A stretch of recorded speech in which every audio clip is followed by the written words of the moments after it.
Because I had to. We ought to change some. We should exchange some. 1,000 pieces is what we got. Hi, can you hear me? 2,000? No, really? I had it, I'm from I had Queens, a usually mystery. everybody can hear me. Box I like don't this, usually so- have a problem, but I think that's as loud as it goes. Years ago, what I did is I put My name is Star Desiderio. just so I could do it, see if I could do it. And I'd like Try that to, someday. Everything is. hello, It's still hard to hear you. is it really? Yeah. Try without. Hello? Pretend you're talking without a mic, but talk into the mic. Talk loud. I'll start again. Just start like you're talking to Michael. Hey. Okay, as I said, I'm Star Desiderio. I'd like to, I don't need this. If you want me to talk loud, I can do it. Yes. Yeah. Yes. This way, we want everybody.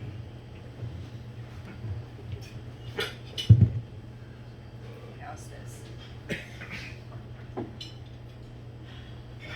Okay, I'd like to thank Diane and Joe and Diane's family for allowing my husband Michael and I to be at this event in celebration of Ed's life. As many of you know, Diane, Ed, Michael, and myself spent many years traveling as traveling companions, and we always had a blast, no matter where we went, no matter what we did. We met 17 years ago on a bus tour, a 2-week bus tour through Italy, and we just hit it off immediately.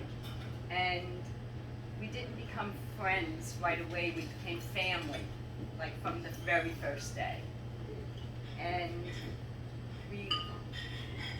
as soon as we came back, we were in contact with each other and planned a trip almost immediately as soon as we were back.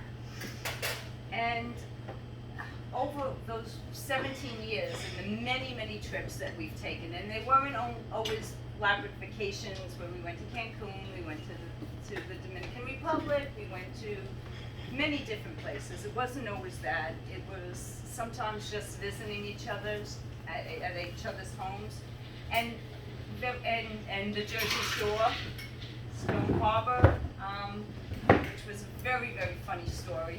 Diane had us on the Pick Your Vacation House Olympic weekend in Stone Harbor, where you go in March and you go to the real estate agent and they give you a bunch of keys and you just drive around and check out the houses so you can pick where you want to be that summer for the week that you pick, which of course then you pray that it doesn't rain that week because you are in Jersey.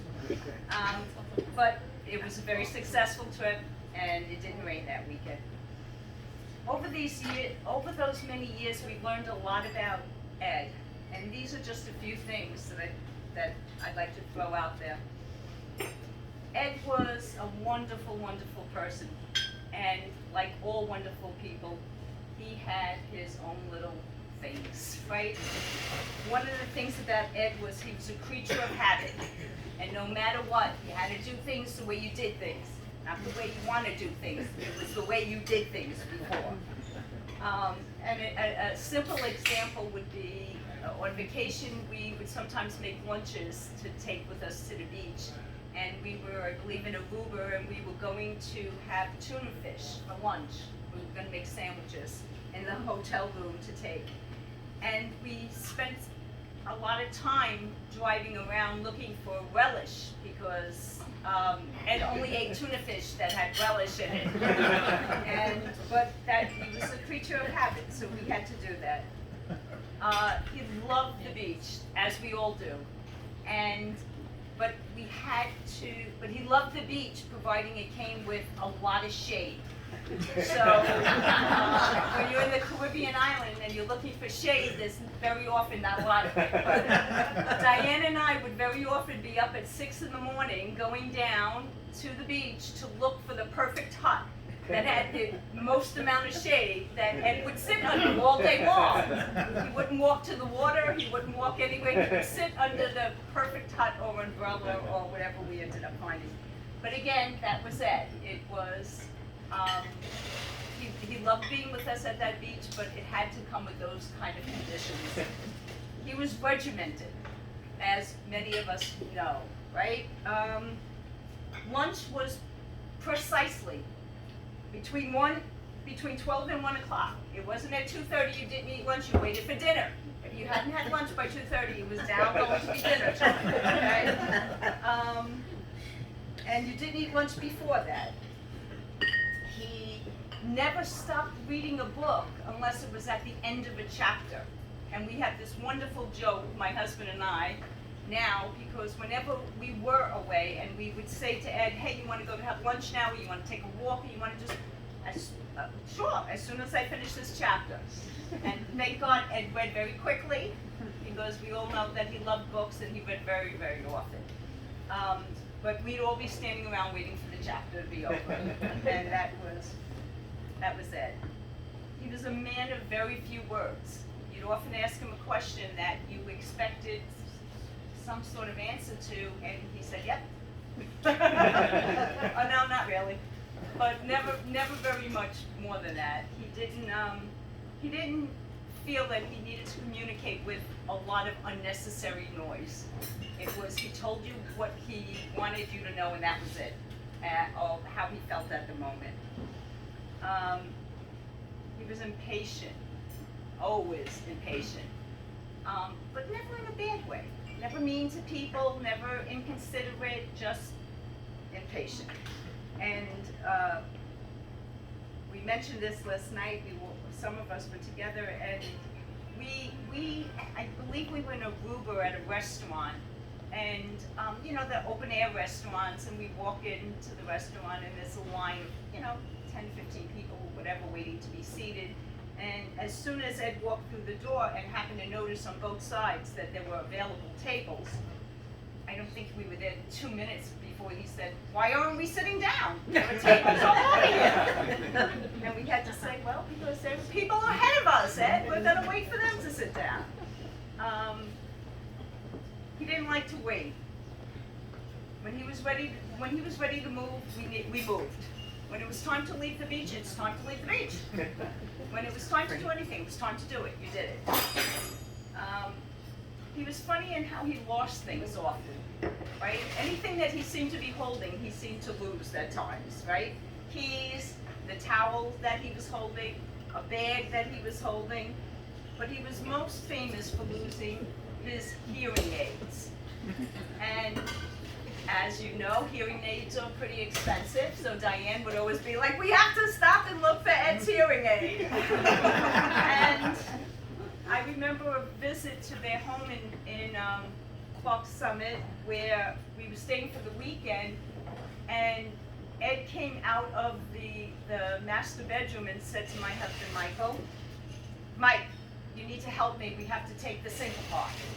Now you need to know my husband, Michael, does not know how to take a sink apart. And he did often ask Michael, we need help to do this, and I very often was the person who ended up doing it. So here, the four of us adults are in their master bedroom bathroom, me under the sink with plumber's crack sticking out, and Ed standing above screaming orders. And we took the entire bottom of the sink apart and found his hearing aid, thank goodness. But then none of us knew how to put it back together. So we just kind of taped up the top of the sink, do not use. And Diane said, I will call somebody tomorrow. And that's what happened. We have many, many stories of us with Ed and with Diane. And I could be here for hours telling you about them. We loved him. I can't tell you how much we loved him. How good he was to us, and how much we felt that he loved us.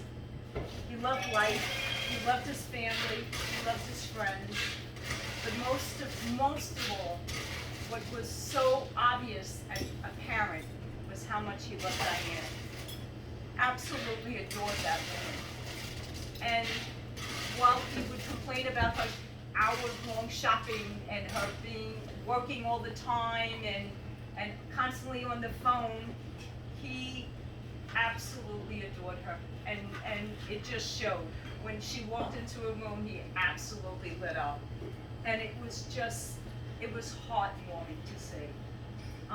And we never saw that waver in all of those years. You know, people are married and you go through a life and there were good times and bad times and things changes. We never saw it. We never once saw where he didn't have that complete devotion to her. My husband and I both feel, and I often speak for my husband, so that's why I feel very comfortable saying this, but my husband and I both feel blessed that we were part of Ed's life and part of his dash. And he was one of a kind, and we will miss him always, always. Thank you for letting us speak.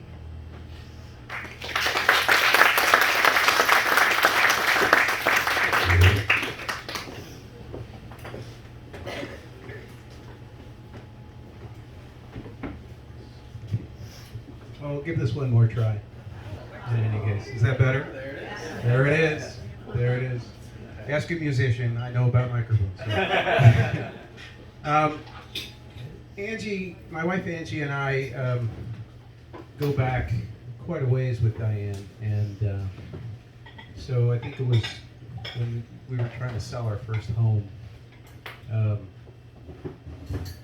Diane said, "I met a guy."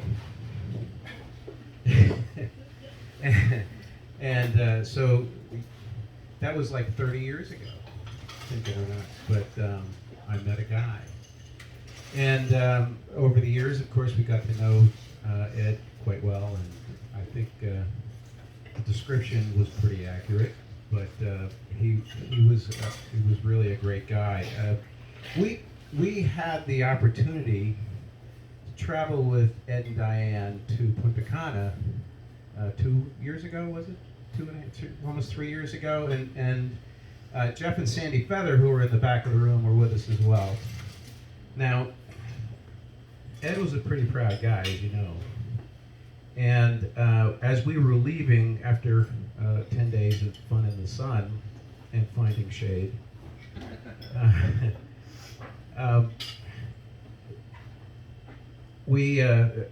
what you don't know about this story is that Jeff Feather had some neck issues. In fact, he had broken his neck and was in a brace for the entire time we were there.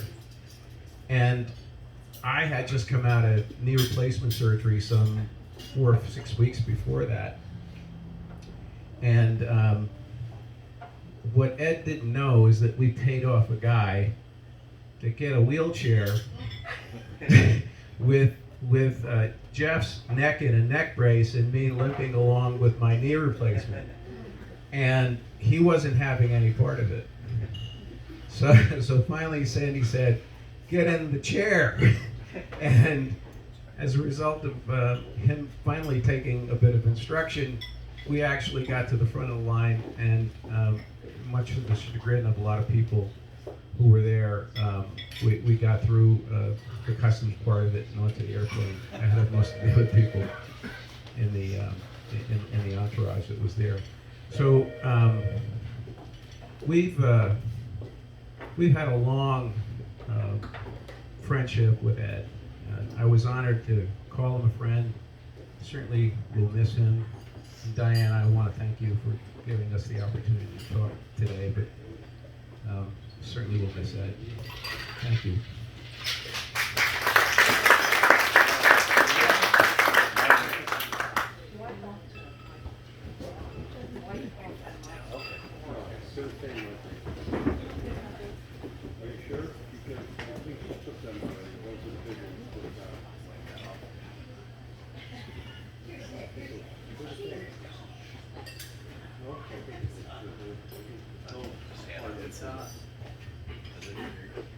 Is it?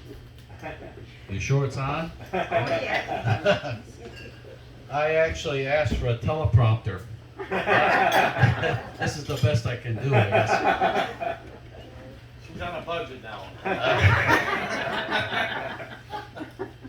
When I was getting ready to remember all the things that Ed and I did, I'm by the way, I'm Mike, Diane's brother, Ed's brother-in-law. And when I began to think about all the things that he and I shared, one of the things that came up over and over again was the way he greeted us when we visited them at their house. He was so enthusiastic and friendly. And it keeps coming, whenever I think of Ed, I remember that first. I remember that first. So here we go with some of the things that we shared. We never argued. For as long as I knew him, we were always friendly, had friendly terms. We disagreed on things occasionally. We would talk about golf, for example. And we would predict certain things. For instance, I said that Tiger Woods would never win another major championship. Well, I was wrong. Ed was right. He said he would. He won the major about 3 years ago, something like that. A couple up-and-coming young golfers, Jordan Spieth and Justin Thomas, I think the names are. I said Jordan Spieth would be the next great golfer. He said, no, it'd be Justin. He was right. Justin has won a lot more tournaments in those past years than Jordan has. But speaking about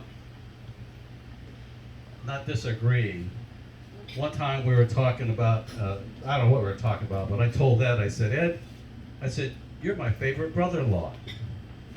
Without hesitation, he said, I'm your only brother-in-law.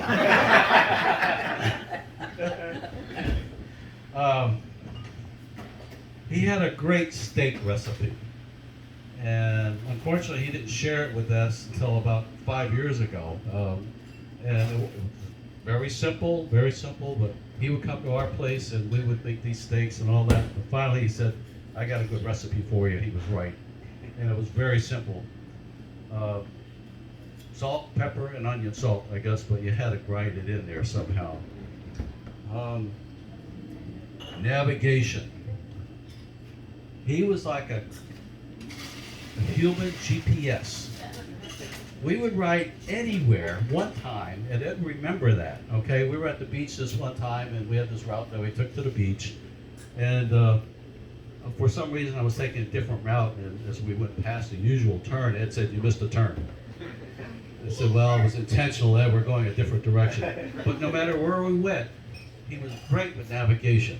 I don't know how he did it, but and a lot of times I'm glad he was around.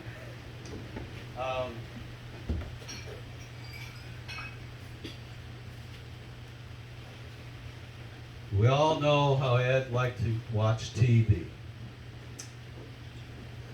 A couple years back, Ed and Diane visited. They actually stopped at the house for a bit. And I had been upstairs. And I came down, and Ed was staring at a TV that we had just installed about a year ago, the year before. And I came down, and I said, hi, Ed. He was just staring at the TV. It was one of these big, flat screen, 65-inch TVs. And he was like mesmerized with it. I think about two or 3 months later, you got one. Yep. Aruba. We did have a chance to go to Aruba once with Diane and Ed. Ed and I are walking back from the beach to the hotel, and approaching us from the opposite way is this very attractive woman in a bikini.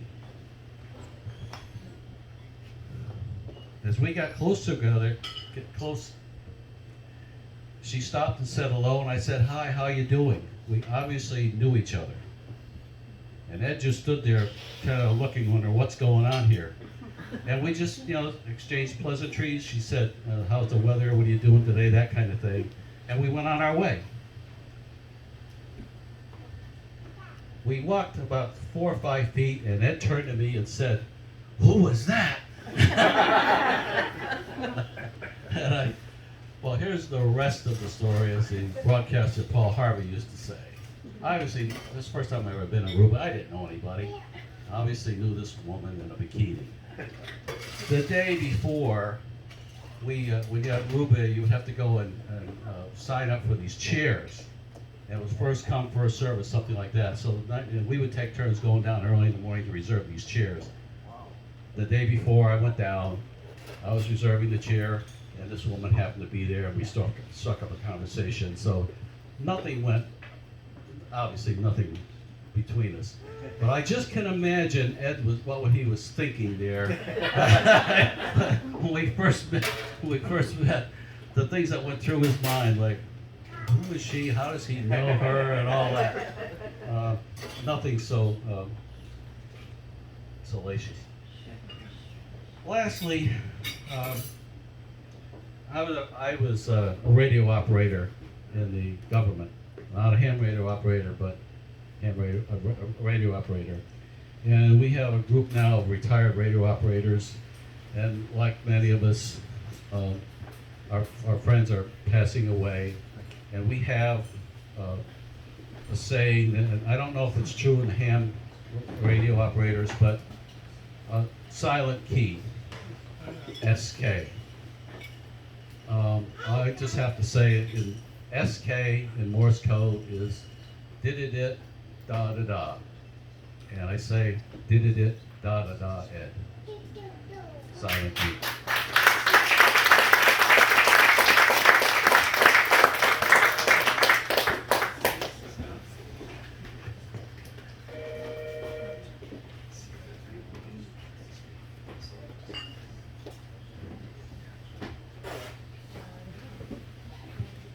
All right, folks, I'm going to offer it up to anyone who would like to say anything before we'll conclude with Joe.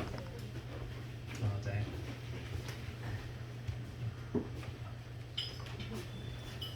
Hi. Hello.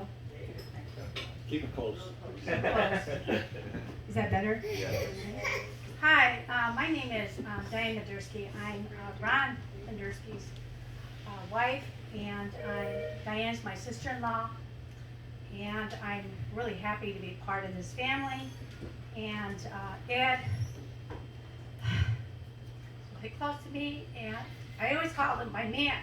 And I told him, or I asked him, I said, my name is Diane also.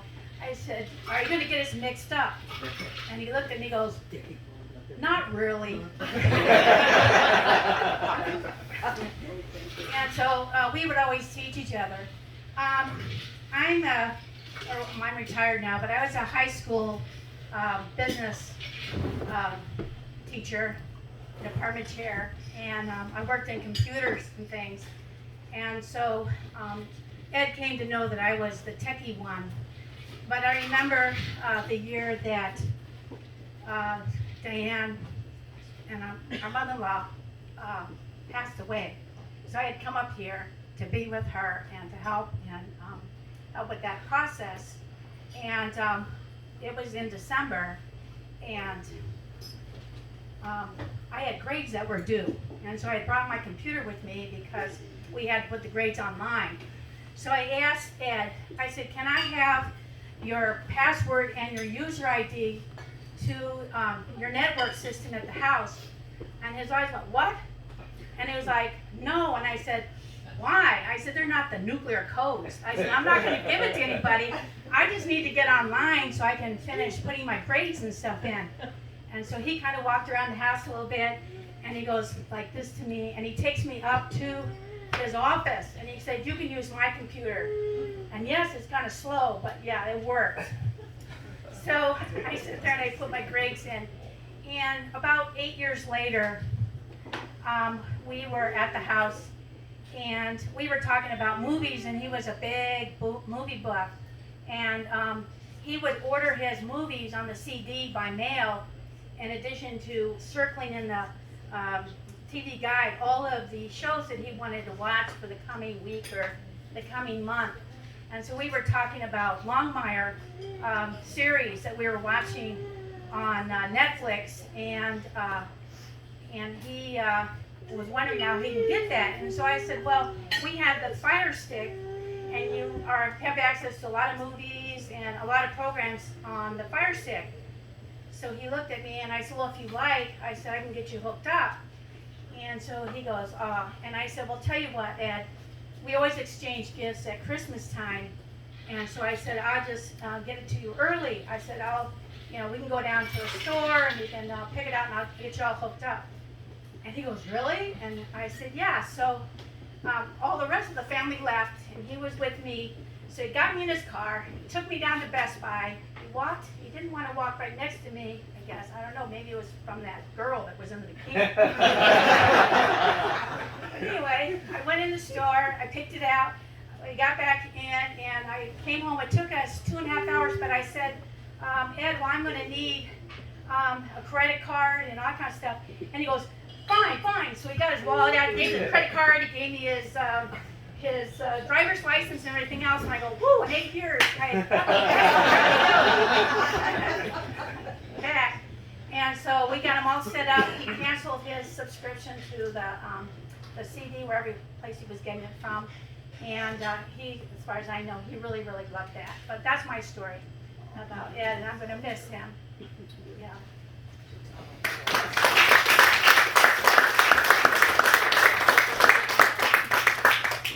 Is there anyone else who would like to come up and speak? By all means, absolutely. Yeah. Come on.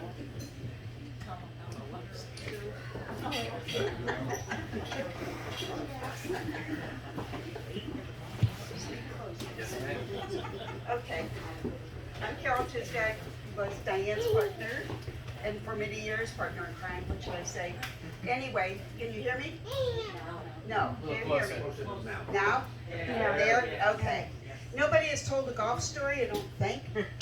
Okay. So we're now many years ago at a conference in Las Vegas, and Diane and Ed and my partner and myself were in the next room. I set the alarm. I was in charge of the alarm, and I set the alarm, got us all up. We're good. And then I don't hear anything next door, and Diane are next door, and I thought, I don't hear anything. So I called over there, and they were just getting up. I said, oh my gosh, it's time to go. And so, what do I hear? I hear the hangers in the closet go, do. The hangers are going back and forth. And I look down the hall, and here's Ed going down the hall, pulling his pants up, running down the hall, pulling his pants up. Oh my gosh, it was so funny. Well, we come to find out that, unfortunately, being in charge of the alarm, I didn't change the time. I was 3 hours early. So they had a very long breakfast.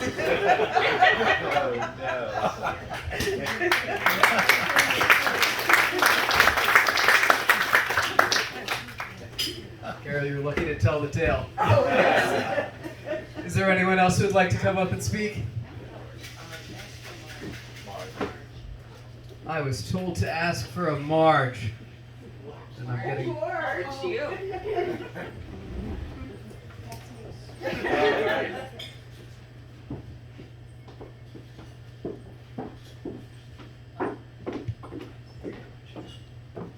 Okay, I was looking at Michelle.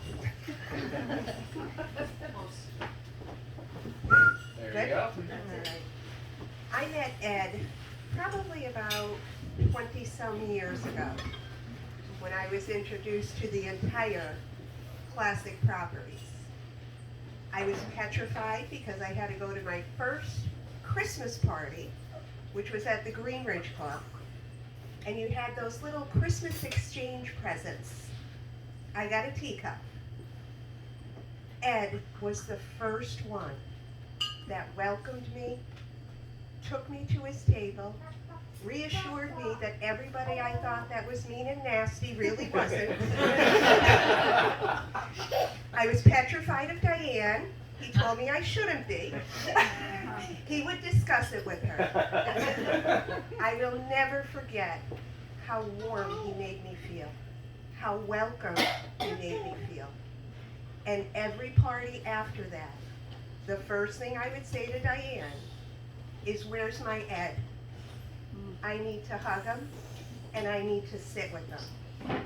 And every party I went to after that, I sat right with Ed. I'm gonna miss him. I'm gonna miss the good times. I'm gonna miss the parties. But I still have Diane. Thanks, Ed.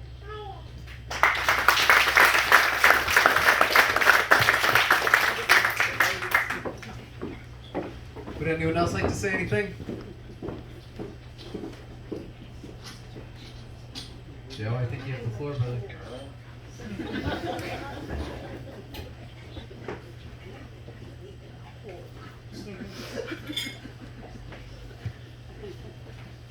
Don't worry, the bar's still open. All right, I'm going to start with something a little formal that Jennifer Moody wrote, Ed's daughter, who unfortunately was planning on being here. Can't hear me? There we go. All right, I'll start over. Apologies. Closer. Better? I'm going to be eating this thing here in a minute.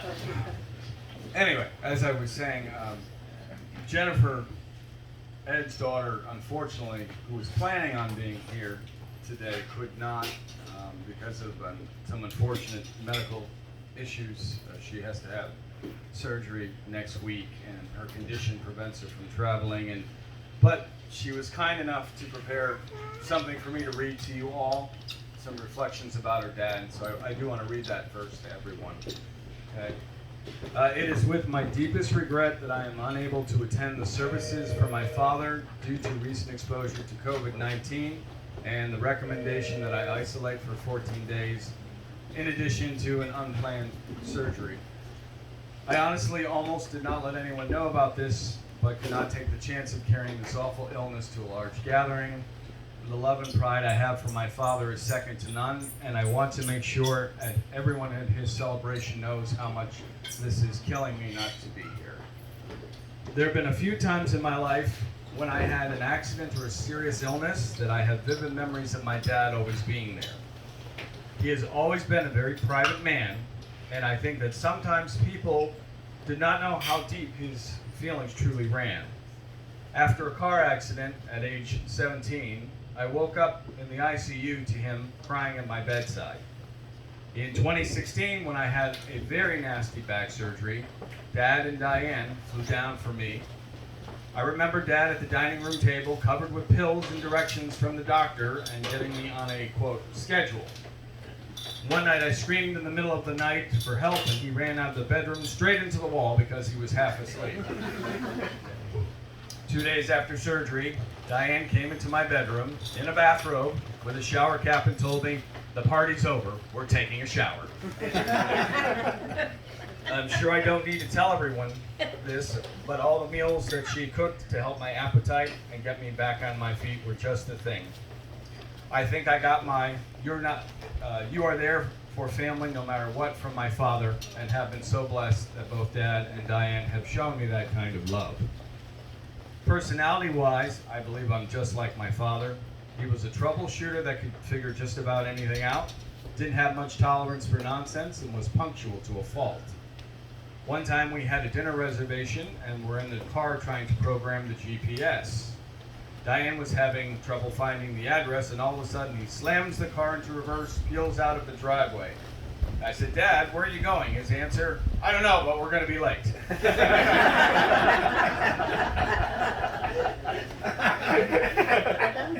Now, every family does go through their sad times, but what I choose to remember is the rock-solid love I felt from my father. The fact that I could always depend on him when I needed him, and the wonderful family vacations we all took together. Renting a home, with a boat in the Keys, a trip to Aruba with amazing meals, floating down the lazy river every night, or just chilling on the beach and reading, as we both love to read. We spent time together every Christmas, sometimes Dad and Diane coming to me, sometimes visiting the west coast of Florida with Joe, Kathy, and Cassie. Always a wonderful Christmas shopping extravaganza with Diane and Dad making the best of it, shaking his head. Always wonderful family meals together, and these memories are forever ingrained. He was the closest grandfather my son Bobby had, and honestly, they both have the same mind. They got along very well, laughed at the same kind of things, and have the same engineer brain. Finally, one of the last verbal conversations I had with my father was him and Diane singing me happy birthday in June on the phone. They did this every year for all of us, and I will treasure that always. Because of COVID-19, I could not be with him in the hospital, and I only pray that he knew that I was there with him in hospice, as he never woke up. Selfishly, he was taken from his family and friends too soon, but I'm thankful he is no longer suffering. Dad was always the one I spoke to throughout my life about work issues, and his guidance never failed. I now have a large picture of him hanging in my office, for which I'm sure I will talk to frequently. Thank you.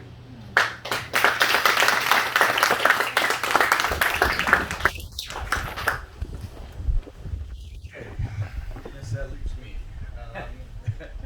I didn't prepare much, but I had the unique distinction of growing up with Ed, at least a little bit, before I moved out on my own.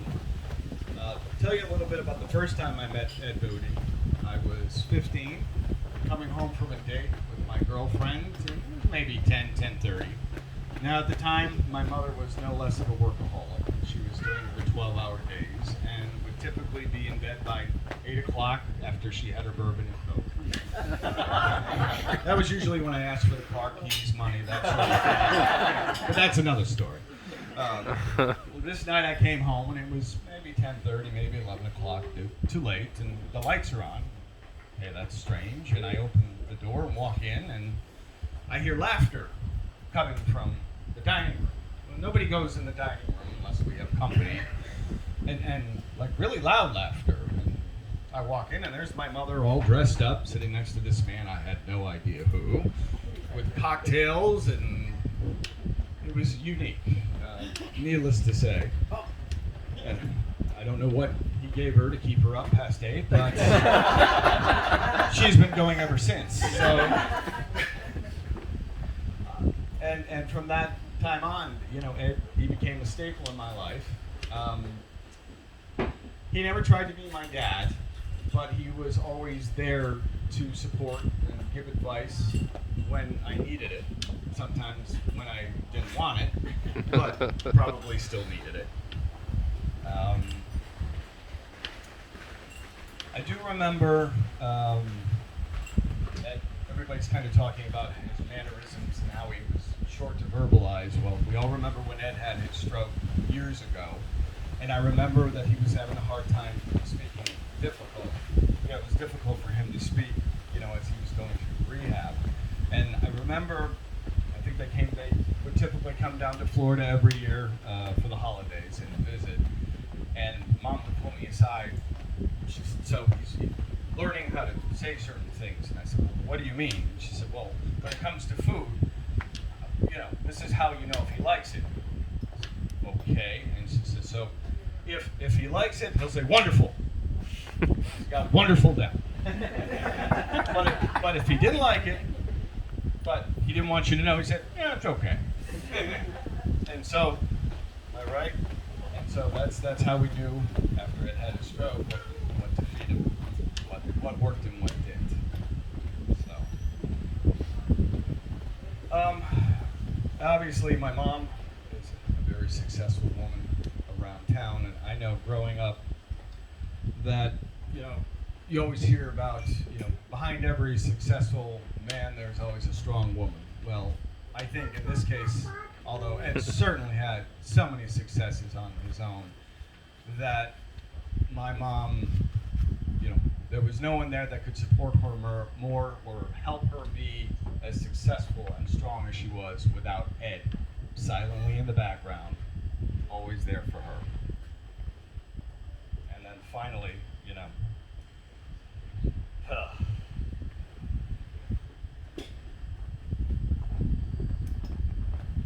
when I left home,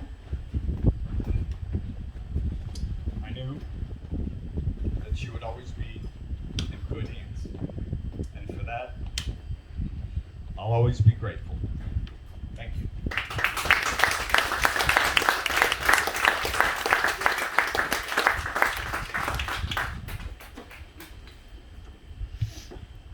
And folks, printed on the back of the programs today is a poem titled The Dash, and I'd be remiss if I didn't bring it to your attention, as I'd like to read it for you before we conclude things today. I read of a man who stood to speak at a funeral of a friend. He referred to the dates on his tombstone from the beginning to the end. He noted that first came the date of his birth, and spoke in the following date with tears. But he said what mattered most of all was the dash between those years. For that dash represents all the time that he spent alive on this earth. And now only those who loved him know what that little line is worth. For it matters not how much we own, the cars, the house, the cash. What matters is how we live and love, and how we spend that dash. Folks, on behalf of Diane and her family, thank you all for coming today. Diane would like to say something before we conclude.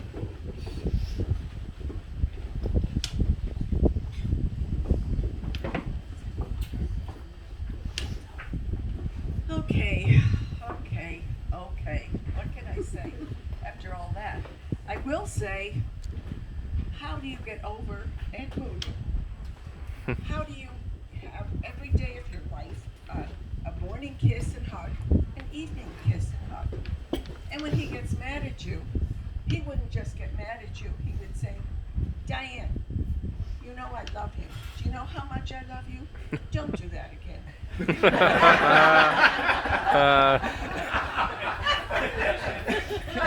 do you fight that?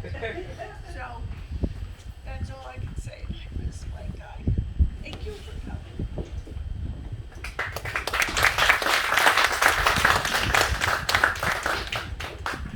Folks, lunch will be served right after this. Thank you all for coming. Of course, waterfront underneath the canopy in true Ed style. How true.